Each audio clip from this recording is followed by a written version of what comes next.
Sorry, I'm trying to find the rename myself here. Sorry, I can't find it. That's okay. It's in the top right corner, 3 bubbles. You'll find it there.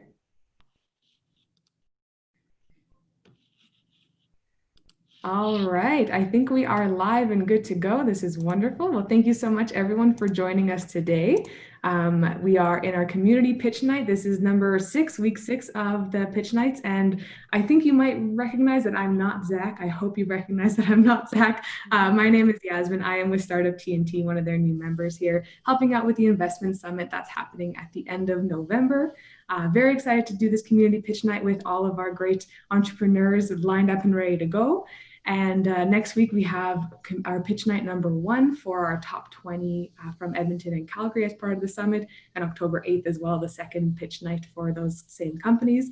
Be a great event, so please check that out. If you want a link to that, you'll have to just go to Eventbrite, find our page there and find some more information, or get connected with us. So I don't want to take up too much time because we have some great entrepreneurs ready to do their 3-minute pitches.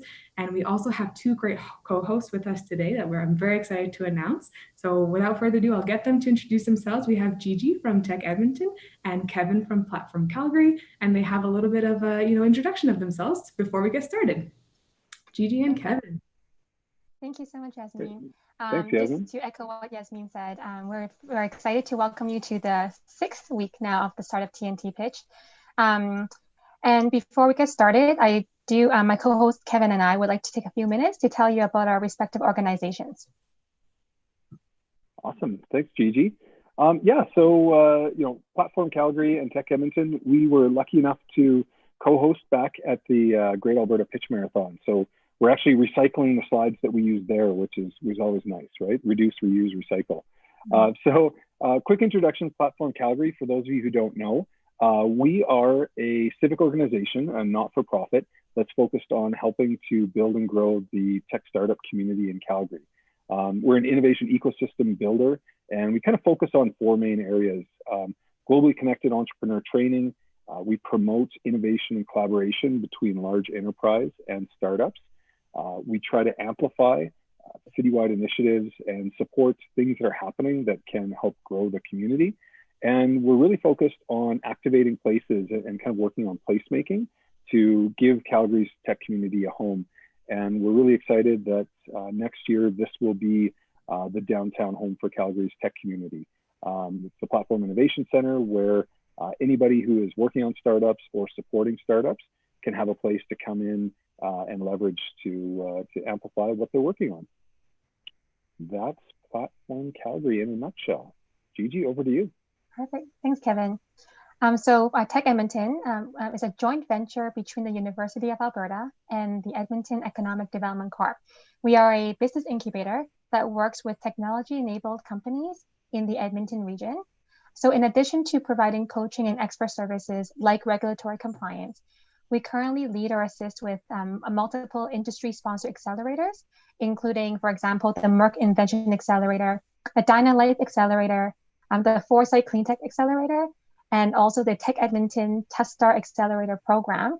This program is interesting. It's an exchange program that enables companies from Canada and China to learn best practices for doing business in each country.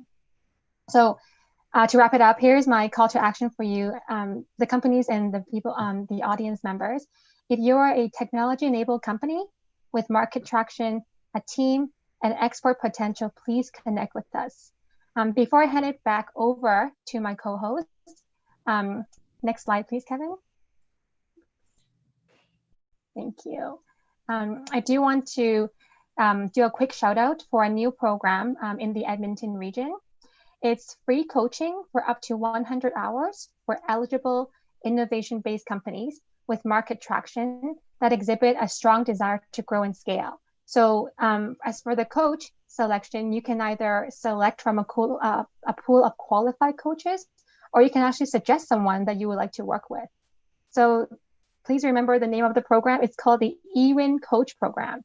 And the link is on the screen there. So if that is of interest to you, go to the website and check out the program. Thank you. Kevin, over to you. Awesome. Well, without further ado, let's get on to hearing some pitches. So we've got, I believe, 4 companies that are going to be pitching here tonight.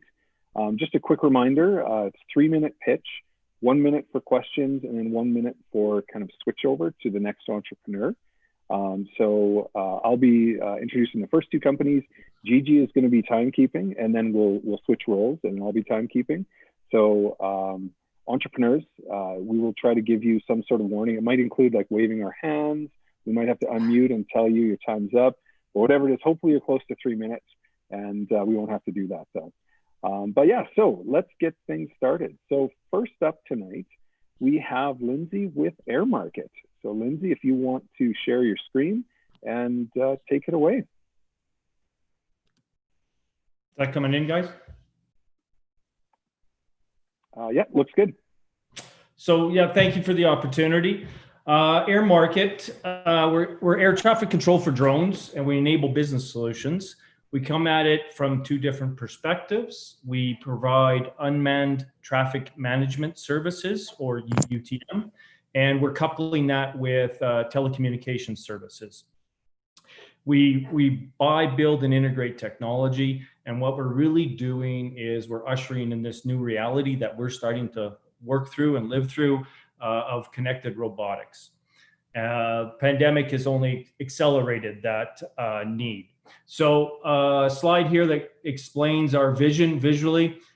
In the future, drones will be all connected using either terrestrial-based LTE or cellular services or space-based services. We will be connecting them. Every drone will be recognized on the network uniquely, and that will enable them to communicate, provide their positioning information, and feed that into our UTM services. But we're also enabling them to be controlled across the network, and more importantly, data processing. We combine the communication with surveillance, and we're doing that in cooperation, a strategic alliance with TELUS. And so we're building out the framework that will be deployed nationally. And so one last slide to kind of explain what we're doing there. On Tuesday, we were one of 3 finalists that presented to NAV and Transport Canada. We've been nurturing the regulatory framework here in Canada for the last 2 years, and there has been a call for trials, innovation trials. And so Canada is asking for innovators to come forward, and we've positioned our trials that will be started out of the Edmonton area, Josephburg, Alberta, where we will build a corridor from Josephburg up to Fort McMurray, working with our companies in PTAC, who we've partnered with, specifically TC Energy, and we'll be monitoring that pipeline corridor. We'll be standing up the infrastructure on TELUS's infrastructure for communication and surveillance that will be monitoring the drones with cellular connectivity and the airspace as well. And that will be all fed into our UTM system, which provides the guardrails for air traffic control. And then lastly, what we'll be doing as a result of that is delivering business solutions where we'll be monitoring the pipeline using object recognition and AI to identify anomalies in the corridor automatically. And so exiting this, we will be, after this 3-year phased project, we're going to be able to scale our services and our capabilities across Canada to meet the growing needs and of the industry. And so we are in a seed round. We're raising $3 million, and we're looking to advance. We are looking at international markets and in the Middle East as a result of this work. So that's AirMarket in a quick 3-minute pitch. Awesome. Great job, Lindsay. So, questions. Yasmin, are there questions that come in directly from the YouTube channel? So there are no questions in the chat right now. You're welcome to ask what comes to your mind. Well, Well, so you mentioned that you're raising a round right now, Lindsay. Is that is the round open? Have you already got some investment on board? Are you just planning that for the future, or where are you at with the round? So we do have some very interested parties, but no committals yet. Okay. Hope to have some commitments in the next few weeks, but it is open and it's active, and we're working to. We need to close this in the next 2 months to kick this the energy UTM Project trial off. Okay, great. And maybe one other question, outside of the investment, is there anything that the startup TNT communities, in Calgary, we're just kind of growing? There's the new investment summit that's kind of the startup TNT group is working on. I know Startup T has a big network in Edmonton. Is there anything else that the community can do to help you move your business forward? I think I've been kind of in the closet for a while, just because it's such an out there thing, drones and connectivity. I think I need to start socializing this and start building networks. And so that's why I kind of forced myself into this session today, is to start growing relationships and cross-seeding where can this grow after we actually get the regulatory endorsement put in place. Gotcha. Well, great place to start. Cool. So I think after the session here, we move over to Discord, where there's a bunch of different tables and opportunities to chat. So anybody who's watching live on YouTube, if you have any ideas or anything you think you can help out with, make sure to connect with Lindsay there. If there's no other questions, then we can switch over to our next presenter. So next up, we have EnviroApps. So Amit.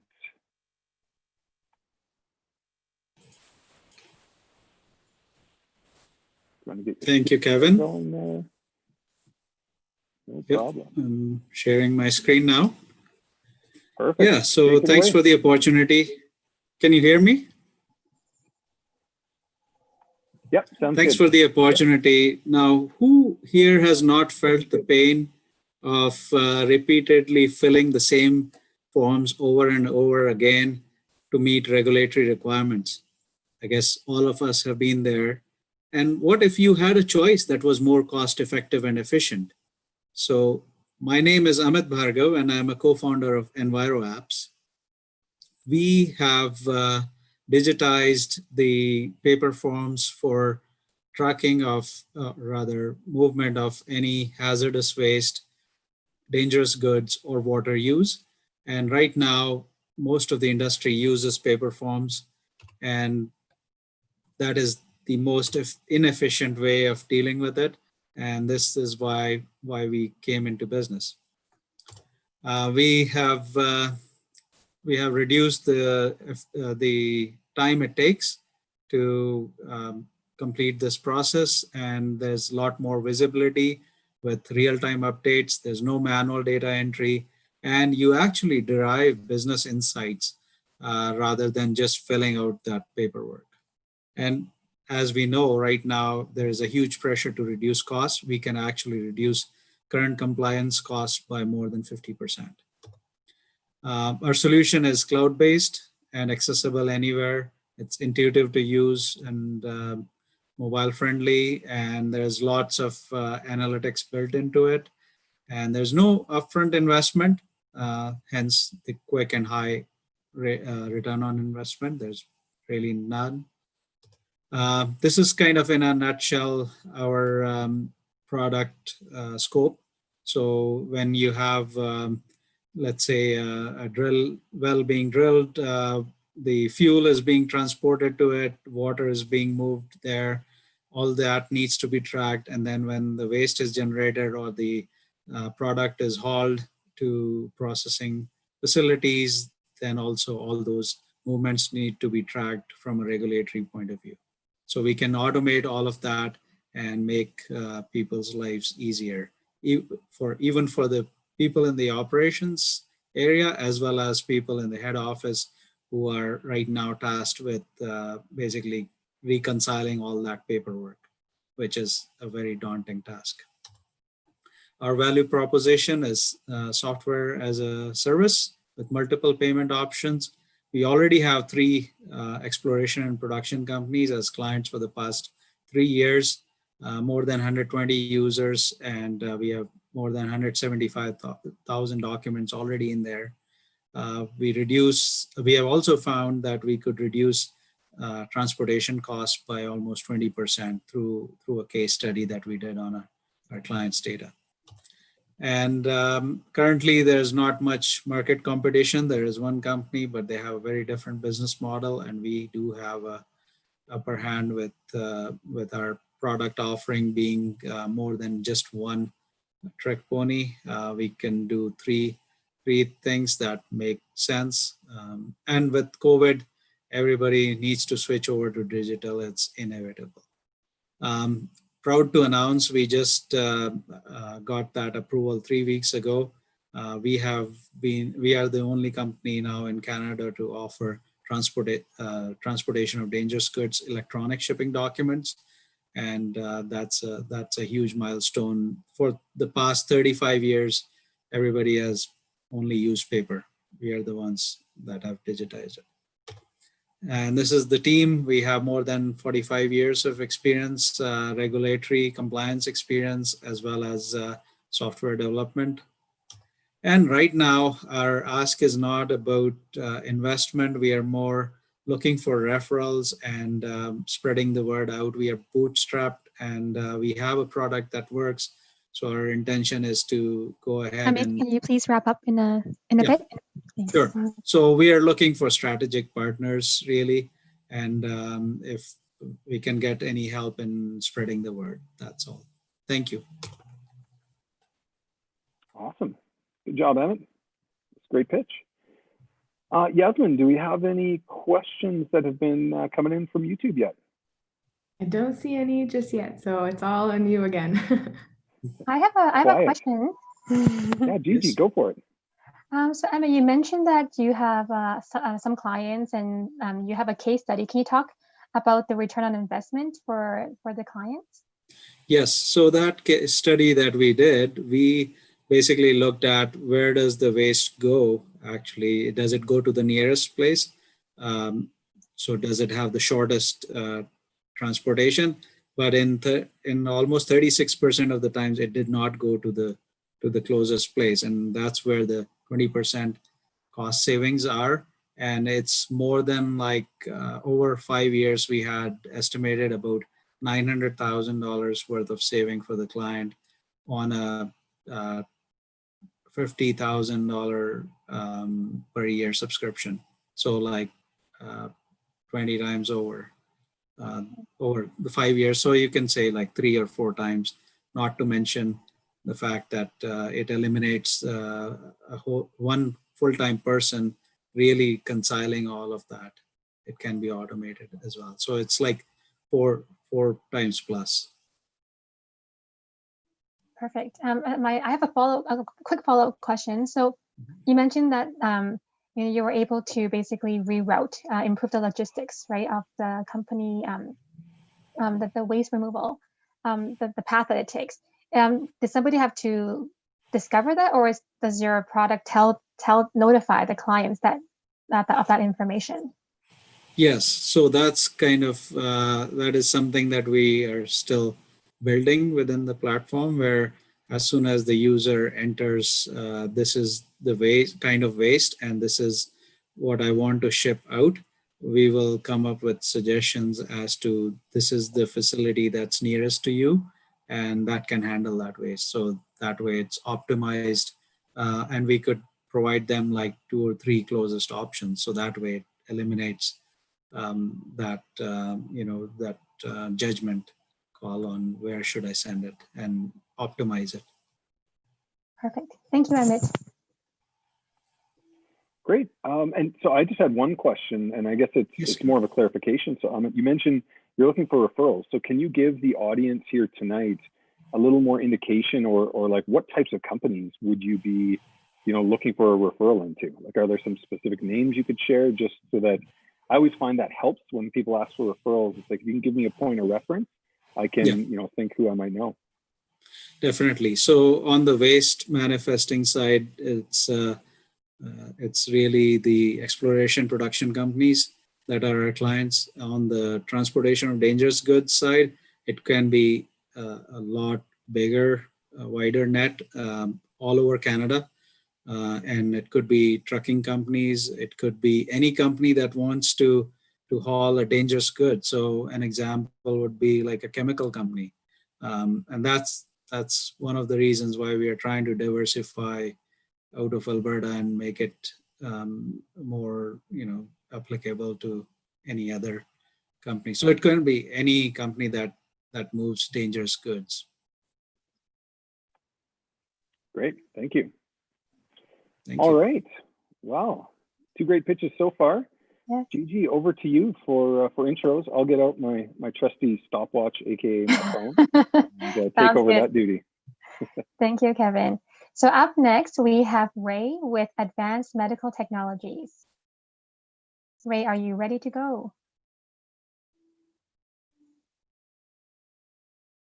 You are on mute.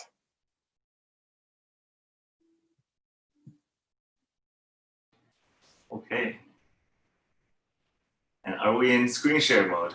Am I in presenter mode? Right now I see just your slides and your notes at the bottom. Okay. And right now, is this presenter mode or is this screen share mode? I have a red frame on one side. Okay. Not sure. I apologize. I thought I had the physics. Okay. Play from start. No?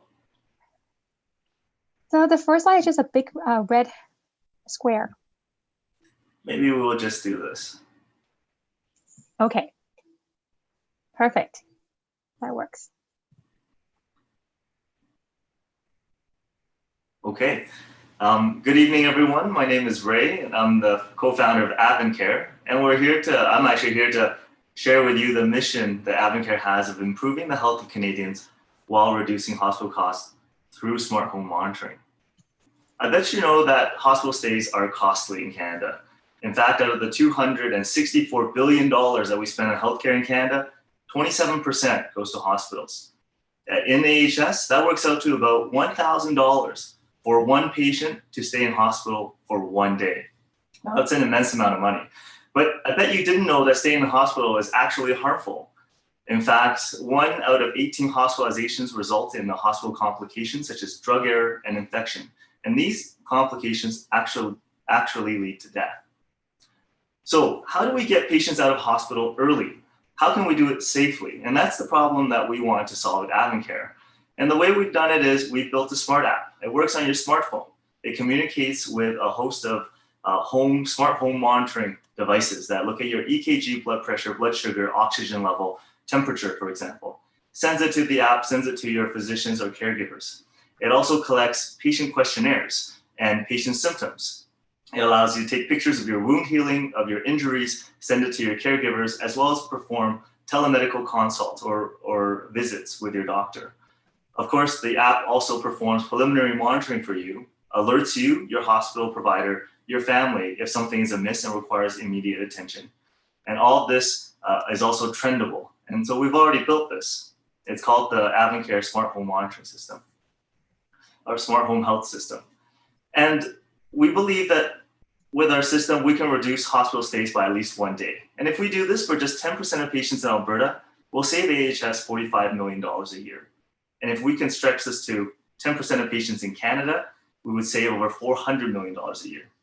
And when patients aren't in hospital, they don't experience the complications, reducing their mortality. They will experience improved mental health because they'll be recovering at home with family and friends. And because they're actually actively engaged in their own care, they'll be empowered. And this will improve community controlled disease and reduce readmissions. In terms of critical milestones, we went from an idea to an MVP to alpha and beta testing. We've done our privacy impact assessment, and we're currently PIPEDA compliant. We've done a trial in a clinic, and we've shown that we can actually diagnose disease early, and we validated our concept. And we currently received expressions of interest from 2 Canadian companies for B2B integration and virtual care provision. Our team consists of myself, Stéphane Marcotte, and Peter Wang, who are software and electrical engineers. Our experience and expertise spans the areas of business operations, automations, wireless technology, data security and management, as well as patient monitoring and healthcare provision. Thank you very much for joining us today. Hope you learn about our mission to improve the health of Canadians through smart home monitoring. Perfect. Thank you, Ray. Right on time. So I do have a few questions. So you mentioned briefly that your system was able to diagnose disease. Can you elaborate on that? Right. So the way that it works is the system doesn't diagnose disease, but it has a smart algorithm that can pick up abnormal vital signs. And what it does is when these abnormalities are detected, alerts are sent to the care provider, who then makes the diagnosis. I don't think we're at the point where an app can make full diagnoses, nor at the point where I would trust an app to do that. But it provides the physician with the information, such as the data, the vital signs, the patient symptomatology, for the physician to make that kind of diagnosis. And one of the ones that we were looking at specifically was high blood pressure in pregnancy. And it's a relatively easy one because people have either high blood pressure or they don't. And so our app was able to pick up that early because right now the current state is patients are monitored as outpatients. They come to clinic once a month initially, and then when they're high risk, once a week. And with this home app, they do it at home. They get picked up much sooner when they start developing symptoms. They don't need to wait till the end of the month to see their doctors. They have multiple touch points that happen throughout every day, multiple times a day. So this data gets picked up. And I have another question, and it's about who is your customer? Is it like the AHSs of the world, or is it an end user, or who is your customer? Right, so that's a really good question because really this technology enables so many providers. This enables patients to monitor on their own. So we have a segment where this is just patients for their own interest monitoring the health of their loved ones and themselves. Then there is the physicians who are looking after high-risk patients who need to have improved monitoring, who are bringing patients in routinely, constantly, costing them clinic time. Right now, especially in the times of COVID, people aren't getting a chance to see their docs because the wait lists have grown so long. This allows the doctors to be able to monitor the patient. And then AHS, if we're talking about early discharge from hospital, AHS and or other hospital systems in Canada would be the customer. So it's a multifaceted customer. It's a complicated, I shouldn't say complicated, it's a multi-sided business. And the other side that we've seen the most amount of traction is virtual care providers in Canada who want to offer remote care monitoring to their patients. Perfect. And my final question, unless Kevin, you have any, is so from the audience members, what is your ask? What is the next priority for your company? Right. So very much like Amit, what we're looking for is partnerships. We're looking for opportunities to test and prove out that the concepts of the technology works. We believe it does, but we also believe in validation. We think this is the cycle of iteration validation, trying to break things quickly and try to make sure that we can actually provide value and improve the healthcare of people. So we're looking for partners. We're looking for virtual care providers, hospital systems, clinics, physicians, patients who are interested in trying this out. Perfect. All right. If there are no other questions, then thank you, Ray. Up next, we have Carl from Momentum Sports Analytics. Thanks. Let me share my screen. Sounds good.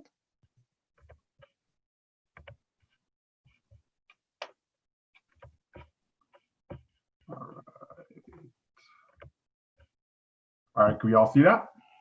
Sounds good. Right on. So thanks everyone for taking time tonight. My name is Carl Mohm and I'm the CEO of Momentum Sports Analytics, where we use technology to turn simple fitness data into actionable stories. So I am one of 4 co-founders who were brought together by the love of sports. 3 of us actually went on to play college football and partially live out our dreams, and 2 of us are now currently coaching. What we are trying to solve is the problem that not every athlete has the opportunity to make it. I got a chance to experience this firsthand as a first-generation immigrant who came to North America.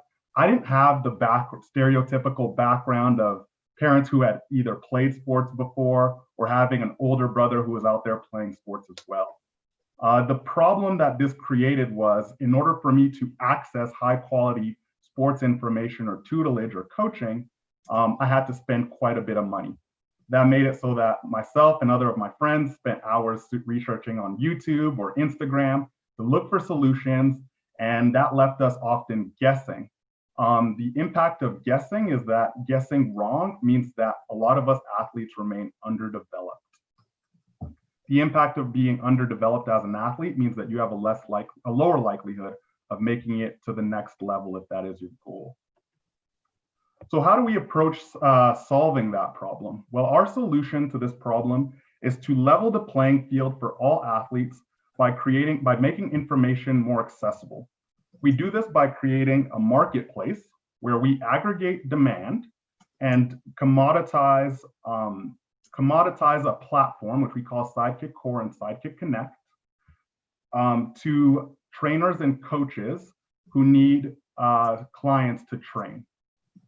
So we commoditize and build that platform by leveraging existing technologies such as wearable devices. We've also went ahead and created our own real-time motion capture system, and we also ingest logged data. That data is then shipped over to our Sidekick Core system and can be viewed through Sidekick Connect, which is our remote training platform. And then the insights and information are shared back with the clients and their trainers. So again, how does this work? Well, you could through our Fitbit app, you can send data directly into our Sidekick Core platform, where it can then be viewed, analyzed, or shared with your clients in a simple and intuitive fashion. Through our Sidekick Connect platform, you can train remotely using a Zoom-like experience that's tailored for athletes. That is, leveraging our object recognition technology, you can answer questions such as, how fast am I dribbling a basketball? How far can I throw that ball? And we do that using relative motion and relative mechanics as our background. So our coaches always used to tell me, and I still tell my kids today, what gets measured gets improved. With Sidekick, our first platform, we measure nutrition, activity, and wellness, and our end users are able to improve their athletic readiness, their engagement and awareness, and their overall performance. Currently, we have 6 paid users, which have helped us through our initial alpha and beta testing phases. Our current focus is to expand into the Canadian and US football markets, and our product waitlist is currently sitting at roughly 60 users, and we currently have interest from 3 to 4 collegiate universities. Again, we're at the 3-minute mark here right now, Carl. Okay, I'm wrapping right up. Thank you. Okay. Our current focus, as I mentioned, is the Canadian sports sector, because that's where we play. So my ask is for the startup TNT community to help me continue to grow my circle. And if you know a thing or two about sales, I could really use some help. So in summary, Momentum is building a disruptive fitness technology through leveling the playing field for athletes by giving them an access to affordable fitness information. Thanks for taking the time, and I'll now open it up for any questions. Thanks, Carl. I like when you said what gets measured gets improved. It's so true. I have a question about, really customer acquisition, and how are you able to quantify your market opportunity? Can you talk about that? Yeah, that's a really good question. That's something that we're constantly being challenged with. What we've done to quantify the market opportunity to date is just simply try to measure the size of the prize. So we try to understand how many schools currently leverage technologies for insights. I've been on the phones pretty much every day, just trying to call as many coaches and getting insights to how they're actually getting through COVID. How are they able to train their athletes now that they can't see them in real time? And then just pitching the solution and just trying to gather how much value this would be to them. And then we're just trying to take that model, that template that we get, that information, that feedback we get, and then we try and see, at a rough high-level number, how many other schools might share the same pain, or athletes, sorry. Perfect, thank you. So, and you're really, your market is quite segmented, right? Because you have different coaches, but in different scenarios, right? Like there's and I don't know too much about sports, and I'm going to get myself into trouble, and it's being recorded. But there's like, there's like different levels of sport, like in high school, in college, and then there's professional leagues as well, right? So is that how you are? Yeah, that's a very good point. And that's actually why we target the amateur sports market. Because I found as a collegiate athlete, I had a lot of friends of mine who wanted to play college ask me, hey, how did you get there? And so they tend to take advice that I would give to them. Conversely, to permeate vertically upwards, a lot of amateur sports athletes that succeed and get to the collegiate athlete tend to give back to those lower level communities. So I see that because I live it firsthand as a coach myself and as a former athlete. And then, so we try and leverage on that ability to permeate both upwards and downwards through the athletic ranks. Thank you, Carl. Thank you. And, are there any other questions, Kevin or Yasmin? Anything from the YouTube chat? Nothing on the YouTube chat. So if Kevin has something, you can go ahead. I guess, I would just ask for a little more clarification around, you mentioned like you're looking for salespeople. Just could you kind of clarify like what type of experience are you looking for? Someone with sort of a wearable sales experience, or like what would that ideal person look like? Yeah, that's a really good question, and thanks for asking it. The help I need is, to be perfectly honest, our team is very technology heavy, right? So I'm a geophysicist by background. I've run with 2 other engineers, and I've never done this before. So I'm leveraging my connections, the fact that I've played collegiate sports, to get me entry into this marketplace. And that's what's that's our competitive advantage to penetrating the market today, is just the fact that I know most coaches and athletes right now. But that doesn't really scale well, because that doesn't really help me test my ability to truly make cold sales. So what I'm looking for is just a little bit more, just a place to start learning about how to make sales. I know that doesn't maybe answer the question of what that looks like, but I'm just at a very introductory level. Yeah, no, that helps. I definitely, I think through Platform, we partner with a group called 321, and they do sales marketing boot camps. So I can definitely share that offline here with you. They're coming up, I think in November is their next set of programs, but it's really geared towards founders who, come from a technical background or non-sales background, and helping give you kind of some of those sales skills. So at least, you can get those first few deals, closed to the point where you now know what to look for in hiring a salesperson down the road. Right on, that would be fantastic. Thank you. One question did just pop in, sorry, from YouTube, if I can relay that to you, Carl. It's actually from Zach, so of course always watching, which is good.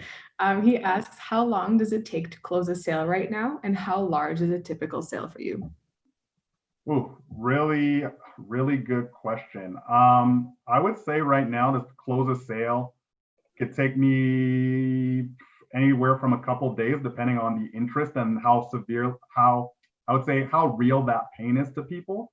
I've spoken to trainers who can't grow their market at all right now because it's COVID, right? And they hadn't been able to access their gym. So presenting this solution to them, they got on board really quickly, and it was they were hungry for it. Some of the larger sales that I'm trying to make right now to teams are taking, I would say right now, it's looking like it's going to take a couple weeks, maybe up to a month. And in terms of, sorry, what was the second part of that question that he asked?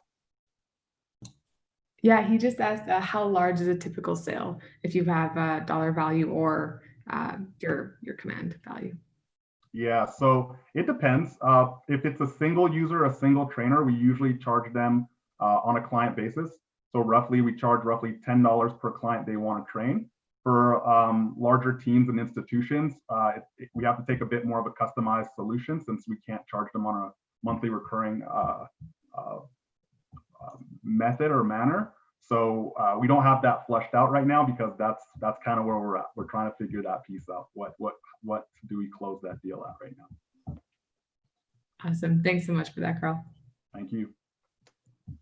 So if there are any more questions, and thank you, Carl, and thank you to all the presenters. This wraps up week 6 of the Startup TNT pitch series. So on behalf of Tech Edmonton and Platform Calgary, we'd like to send a big thank you, of course, to the presenters, the audience members, and also to you, Yasmin and Zach, and Startup TNT for having us. Of course. Thank you so much. Yeah, thank you so much. This is great. Everyone should have the Discord URL there. It should be on the YouTube channel, but also in our chat here. So please jump on Discord, grab your beer, grab your drink, whatever you'd like. Check out that networking session. We'll be there till late. If you have any questions, let us know. With that, thank you so much. Have a great night, guys. Thank you.